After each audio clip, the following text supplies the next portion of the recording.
డబ్బు, అనారోగ్యం, ఉద్యోగం, వ్యాపారం, అప్పులతో బాధపడుతున్నారా? మీకోసమే లాంచ్ యువర్ ఫ్యూచర్ ప్రోగ్రామ్. నమస్కారం అనిల్ గారు. నమస్తే శిరీష. ఫైనాన్షియల్ డిసిప్లిన్ అనేది చాలా అవసరమని మీరు ప్రతి వీడియోలో చెప్తూ ఉంటారు. అండ్ అదే ఆలోచనతో అందరూ కూడా ఒక సేవింగ్ మార్గాన్ని ఎంచుకోవడానికి ట్రై చేస్తూ ఉంటారు. మనకి రకరకాల ఆప్షన్స్ ఉన్నా కూడా బడ్జెట్ని ప్రకారంగా మనం చూసుకున్నట్లయితే ఒక యావరేజ్ ఒక 5,000 తోటి ఇన్వెస్ట్ చేసి చాలా తక్కువ టైంలో కోటీశ్వర్లు అయ్యే అవకాశం ఉందంటారా? ఒక ఐడియా తీసుకొచ్చాను. ఇన్ఫ్యాక్ట్ ఇది రియలైజేషన్ కోసం. ఎస్, మీరు లైక్ ఏ భాషలో విన్న ఒకటే మంత్రం ఉంటుంది. అది ఏంటంటే ఒక సిస్టమాటిక్ డిసిప్లిన్. ఆ డిసిప్లిన్ని మీరు పాటించారంటే ఖచ్చితంగా ఆ టెన్యూర్ అనేది ఇప్పటిదాకా మనము లైక్ చాలా వీడియోస్లో చేసాము. లైక్ 30 నుంచి 40 సంవత్సరాలు ఆర్ లేదా 60 సంవత్సరాల ఏజ్ వరకు మీరు పెడితేనే పెట్టుబడి లాంటిది మీకు ఒక రిటర్న్ అనేది కోట్లలో వస్తుందని. అఫ్కోర్స్ మీరు అడిగిన ప్రశ్న one of the most important and అందరికీ కూడా కంటున్న కళ. ఈ కళని సాకారం చేసుకునే సమయం వచ్చేసింది. ఈ వీడియో ద్వారా నేను ఆ విషయం చెప్పబోతున్నాను. సో ఫస్ట్ అండ్ ఫార్మోస్ట్ ఏంటంటే ఇన్వెస్ట్మెంట్ విషయానికి వద్దాం. అసలు ఫస్ట్ ఒక ఇన్వెస్టర్గా at the age of 20 start చేస్తున్నారా, at the age of 30 doesn't really matter. ఏ ఏజ్లో అన్నా స్టార్ట్ చేయొచ్చు. ఇదేం గవర్నమెంట్ స్కీమ్ కాదు, ఇది ఒక ప్రైవేట్ ఇన్వెస్ట్మెంట్. సో ఇందులో ఇది మీకు ఒక ఎడ్యుకేషన్ ఇన్ఫర్మేషన్ మాత్రమే, రికమెండేషన్ కాదు. సో మీరు ఏం చేయాలి అంటే మీ సొంత రీసెర్చ్ చేయండి, లేదా మీకు ఏదైనా డౌట్స్ ఉన్నా ఆర్ ఎలాంటి క్లాసెస్ మా దగ్గర ఎక్స్పర్ట్స్ తీసుకుంటారు కాబట్టి ఆ విషయం గురించి మీరు కాల్ చేసి తెలుసుకోవచ్చు. ఆ విషయం కూడా నేను ఈ వీడియోలో చెప్తాను. సో ప్లీజ్ ఈ వీడియోని వెరీ ఇంపార్టెంట్ వీడియో కాబట్టి మిస్ కాకుండా ప్రతి విషయం వినండి. సో ఇక్కడ వచ్చేసరికి ఒక పెట్టుబడిదారుడు ఎంత పెట్టుబడి పెట్టాలి కోట్లాధికారి అవ్వాలి అంటే, అది కూడా 10 సంవత్సరాల లోపల కనీసం minimum 1 crore and above. Okay, కోటికి తక్కువ ఉండదు. ఎన్ని అంటే లైక్ ఇన్ని వీడియోస్లో మనం ఒక 40 years 30 years అనుకున్నాం, కానీ 10 yearsలో కూడా కోటీశ్వర్లు అయ్యే ఛాన్సెస్ ఉన్నాయి. 100% ఉంది. కానీ చెప్తున్నాను మళ్ళీ, అలాంటి ఇన్వెస్ట్మెంట్ డిసిప్లిన్ని మీరు ఫాలో అవ్వాలి. నెక్స్ట్ 10 years వరకు నెలకి 5,000 రూపాయలు మీరు పెట్టుబడి పెడితే మీకు ₹1 కోటి వస్తుంది. ఆ లెక్క ఏంటి, దానికి విధానం ఏంటి, ఎక్కడ పెట్టుబడి పెట్టాలి, అదంతా కూడా మీకు ఎవిడెన్స్తో సహా నేను మీకు చూపిస్తాను. ఇక్కడ డీటెయిల్స్ అన్నీ ఉన్నాయి. ఇన్ఫ్యాక్ట్ ఇవన్నీ కూడా మనం సిప్ క్యాల్కులేటర్స్ కానివ్వండి, దాంతోపాటే సెబీ అప్రూవ్డ్ చేసిన మ్యూచువల్ ఫండ్సే కానివ్వండి, సెబీలో ఎన్ఎస్సి అండ్ బిఎస్సిలో ట్రేడ్ అవుతున్న ఈటీఎఫ్లే కానివ్వండి, వీటిల్లో ఎలా ఇన్వెస్ట్మెంట్ చేస్తే మనము అలాంటి కైండ్ ఆఫ్ ఫిగర్కి మనం చేరుకోగలుగుతాం. Let me start first. Usually ఏంటంటే 5,000 రూపీస్ ఇన్వెస్ట్మెంట్ చేసి, ఇది రెగ్యులర్ స్కీమ్ లాంటిది అనమాట. అంటే జనాలకి 12% చొప్పున యాన్యువల్ రిటర్న్స్ చూసుకుంటే 10 yearsకి 6 లక్షలు అవుతుంది పెట్టిన పెట్టుబడి కాస్త. మీకు వచ్చే టోటల్ రాబడి 11,61,695 రూపాయలు. సో ₹1 కోటి విషయం మాట్లాడడం కదా, ఫస్ట్ ఈ 11 లక్షలు ఎందుకు చూపిస్తున్నాము అంటే, జనరల్గా వచ్చేది మ్యూచువల్ ఫండ్స్లో ఇన్వెస్ట్మెంట్ చేస్తే ఇంతే నార్మల్గా. అంటే 12%, 13%, మేబీ మ్యాక్సిమం 15% అనుకుందాం సరే. కానీ ఒక్కొక్క సంవత్సరంలో, ఈ 10 సంవత్సరాలు ఒక్క సంవత్సరంలో ఎప్పుడన్నా ఒక 20-30% ఇస్తుంది. కానీ 12 నుంచి 15% మీకు వస్తుంది జనరల్గా. అయితే ఇప్పుడు నేను చెప్పిన ప్రకారంగా 10 ఏళ్లలో మీకు పెట్టిన 5,000 పెట్టుబడికి మీకు రిటర్న్స్ రావాలి అంటే ఈ 12%తో మీరు రీచ్ అవ్వలేదు. సో కాబట్టి మీకు ఎలాంటి ఇన్వెస్ట్మెంట్ చేస్తే, ఎందులో చేస్తే మీకు రిస్క్ ఎంత ఉంటుంది, రిస్క్ అనేది లైఫ్లో ఒక భాగం అండి. నేను మళ్ళీ చెప్తాను ఈ మాట, ఎందుకంటే చాలామంది అడుగుతుంటారు, సార్ రిస్క్ ఉండదు కదా సార్ అనేది. ఒకటి మాట అంటానండి, మనం ప్రపంచంలో పుట్టినప్పటి మరో క్షణం నుంచి రిస్క్ అనేది దాని మధ్యలోనే మనం బ్రతుకుతున్నాం. సో రిస్క్ అన్నిట్లో ఉంది.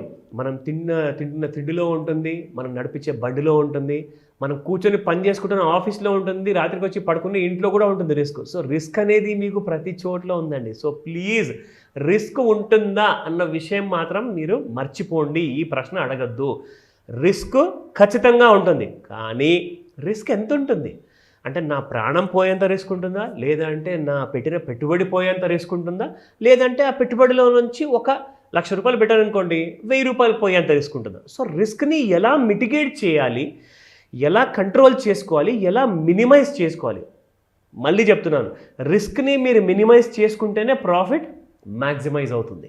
సో ప్రాఫిట్ని మ్యాక్సిమైజ్ చేసుకుందాము అని చెప్పి ఎప్పుడు మీరు ధ్యాస, మీ ఫోకస్ మాత్రం ఎప్పుడు ప్రాఫిట్ పైన పెడితే అక్కడ రిస్క్ గురించి ఎవరు పట్టించుకుంటారండి. సో మీకు తెలియకుండానే రిస్క్ ఏమవుతుంది, కిందికి పోయే బదులు అది పైకి వెళ్తుంది. మీరేమనుకుంటారు, నా ప్రాఫిట్ పైకి వెళ్తుంది కదా అనుకుంటారు, కానీ తిరిగి చూస్తే రిస్క్ దానికంటే డబుల్ పైకి వెళ్ళి ఉంటుంది. సో గుర్తుపెట్టుకోండి, అలాంటి రిస్క్ మిటిగేషన్ అన్న ఐడియాస్ కూడా నేను చెప్తాను, ఎస్ డెఫినెట్లీ. బట్ దీనికోసము డిసిప్లిన్ 100%. డబ్బులు ఈరోజు పోతే మళ్ళీ సంపాదించుకుంటామంటారు, కానీ డిసిప్లిన్ ఒక్కసారి లైఫ్లో నుంచి పోయిందనుకోండి, జన్మ మొత్తం కూడా ఎంత ప్రయత్నించినా ఏజ్ పోతుంది కానీ డిసిప్లిన్ మళ్ళీ తిరిగి రాదు. టైం కూడా 100% కరెక్ట్ అన్నారు, ఎందుకంటే time is most precious, it's more than money.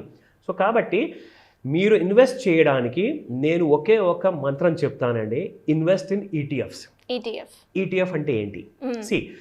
మనం నిఫ్టీ 50 మ్యూచువల్ ఫండ్ గురించి మాట్లాడుకున్నామా, పిఎస్యూ మ్యూచువల్ ఫండ్ గురించి మాట్లాడుకున్నాము, కాంట్రా ఫండ్ చెప్పాము, ఇన్ఫ్రాస్ట్రక్చర్ ఫండ్స్ చెప్పాము. అలాగే ఎలాగైతే మ్యూచువల్ ఫండ్స్లో ఇలా ఇన్వెస్ట్మెంట్ చేయదని చెప్పేసి different kind of mutual funds పేర్లు చెప్పాము. అయితే నేను మ్యూచువల్ ఫండ్స్ ఎందుకు ఈసారి నేను చెప్పట్లేదంటే, మ్యూచువల్ ఫండ్స్లో మీకు 2 రకాలుగా ఒక ఇబ్బంది ఉంటుంది. అది ఏంటంటే ఇంపార్టెంట్. సో చూడండి, ఇక్కడ ఈ ఇబ్బందుల గురించి మీరు నోట్ చేసుకున్నారనుకోండి, మళ్ళీ ఆ తప్పులు మీరు తిరిగి చేయరు. అది ఏంటంటే, మీరు ఒక మ్యూచువల్ ఫండ్ కొంటారండి, కొంటే మనకి ఫర్ ఎగ్జాంపుల్ ఒక 5,000 రూపాయలు మీరు పెట్టుబడిగా పెట్టారు. 5,000 రూపాయలు పెట్టుబడిగా పెట్టిన తర్వాత ఆ నెలలో మీకు ఎక్స్పెన్స్ రేషియో ఉంటుందన్నమాట. అంటే కంపెనీ వాడు మీకు ఒక ఛార్జెస్ విధిస్తాడు. ఆ ఛార్జెస్ ఏంటంటే ఎక్స్పెన్స్ రేషియో పేరుతో 1% to 4% మధ్యలో దొబ్బేస్తాడు. సారీ, మ్యూచువల్ ఫండ్ కంపెనీస్ వాళ్ళు తప్పుగా అనుకోవద్దు, ఎందుకంటే అది వాళ్ళ ఛార్జెస్ కాబట్టి వాళ్ళు తీసుకుంటారండి. అయితే ఇక్కడ జరుగుతుందేంటి, మీరు పెట్టిన పెట్టుబడిలో ఫర్ ఎగ్జాంపుల్ ఒక 100 రూపాయల నుంచి 400 రూపాయలు ప్రతి నెల తీసేసుకుంటూ ఉంటే మీరు హ్యాపీగా వాళ్ళకి పంచుకొని వాళ్ళకి డబ్బులు కట్టబెట్టేసి మీరు మాత్రం ఏం సంపాదించట్లా. అయితే డబ్బులు సంపాదించిన తర్వాత మ్యూచువల్ ఫండ్లో నుంచి మీరు ఎగ్జిట్ తీసుకుందాము అనుకుంటే ఎగ్జిట్ లోడ్ ఉంటుంది ఆఫ్ దాదాపు 4%, సేమ్ అది కూడా. సో ఇవన్నీ కూడా మీరు ఛార్జెస్ ఇవ్వడంలో ఏమవుతుందంటే మీకు ఎక్కడ కూడా మీకు ఇక్కడ డబ్బులు అనేది ప్రాఫిట్ మిగలదు. ఈటీఎఫ్లో మీరు ఇన్వెస్ట్మెంట్ చేశారనుకోండి, నార్మల్ ఛార్జెస్ ఉంటాయి, ఎగ్జిట్ లోడ్ ఉండదు, మీకు ఎక్స్పెన్స్ రేషియో ఉండదు, మీకు వచ్చే రాబడి మొత్తం మీకే వస్తుంది. ఎంత ఉంటుంది సార్ రేట్ ఆఫ్ ఇంట్రెస్ట్ అక్కడ? ఇక్కడ రేట్ ఆఫ్ ఇంట్రెస్ట్ కాదండి, ఇక్కడ వచ్చే రాబడి. సే ఫర్ ఎగ్జాంపుల్ మీకు మ్యూచువల్ ఫండ్లో రేట్ ఆఫ్ ఇంట్రెస్ట్ అనేది ఉండదు, ఫిక్స్డ్ డిపాజిట్ ఒకటే ఉంటుంది, మీకు ఎక్కడైతే రేట్ ఆఫ్ ఇంట్రెస్ట్ ఉండదు. ఇక్కడ మీకు రేట్ ఆఫ్ రిటర్న్ ఉంటుంది. అది మీకు వచ్చేసేసి ఎంతవరకు వస్తుంది తెలుసా, దాదాపు మీరు 45% వరకు మీరు సంపాదించవచ్చు యావరేజ్గా పర్ యానం. అది ఎలా పాసిబుల్?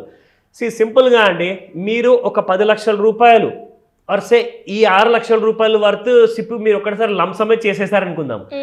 ఆ అమౌంట్కి మీరు ఏం చేయొచ్చు అంటే, ఆ 6 లక్షల రూపాయలు ఈటీఎఫ్ని మీరు మార్జిన్ ట్రేడింగ్ ఫండ్ తీసుకున్నారనుకోండి, అక్కడ వాళ్ళు ఏం చేస్తారంటే మీకు ఒక 20%, 10 or 20% దాని విలువ కట్ చేసేసి, అంటే 6 లక్షల నుంచి 20% కట్ చేస్తే ఎంత వస్తుంది, మీకు 1,20,000 తీసేయాల్సి వస్తుంది. మీకు మిగతాది 4,80,000 రూపాయలు వాళ్ళు మీకు లోన్ రూపంలో ఇస్తారు.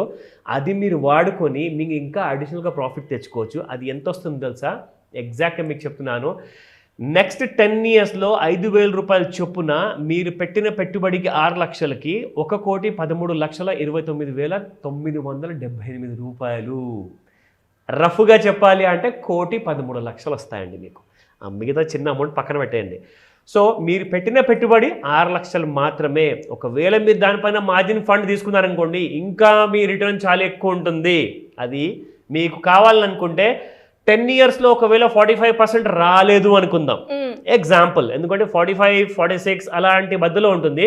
సరే, మనం 45 కాకుండా నా 1,00,00,000 రూపాయలు కాస్త నెక్స్ట్ 10 సంవత్సరాలు కాకుండా కానీ 15 సంవత్సరాలు వస్తుందా సార్ అడుగుతారు కదా, డన్. దానికి కూడా ఒక లెక్క ఉంది, అది కూడా మీకు చూపిస్తాను. 15 years వరకు మీరు ఇన్వెస్టెడ్గా ఉంటే 45%కి బదులు కనీసం 26% అయితే ఖచ్చితంగా వస్తుంది. అది మీరు పెట్టిన పెట్టుబడి ఇక్కడ 9 లక్షలు అవుతుంది, 5,000 చొప్పున. మీకు వచ్చే రాబడి 1,36,36,656 రూపాయలు. సో మళ్ళీ చెప్తున్నాను రౌండ్ ఫిగర్, ఇక్కడ 1,09,00,000 అనుకోండి. ఇది మీరు 15 yearsలో ఖచ్చితంగా అలాంటి డిసిప్లిన్ ఫాలో అయితే ఇలాంటి ఇన్వెస్ట్మెంట్కి మీకు అవకాశాలు ఉంటాయి. సో దీని గురించి మీకు ఫర్దర్ డీటెయిల్స్ కావాలి అంటే తప్పకుండా I'll let you know. Thank you sir, thank you so much. Welcome Sirisha. Suman టీవీలో మీ పర్సనల్ అండ్ బిజినెస్ ప్రమోషన్స్ కోసం కింది నెంబర్కి కాంటాక్ట్ చేయండి.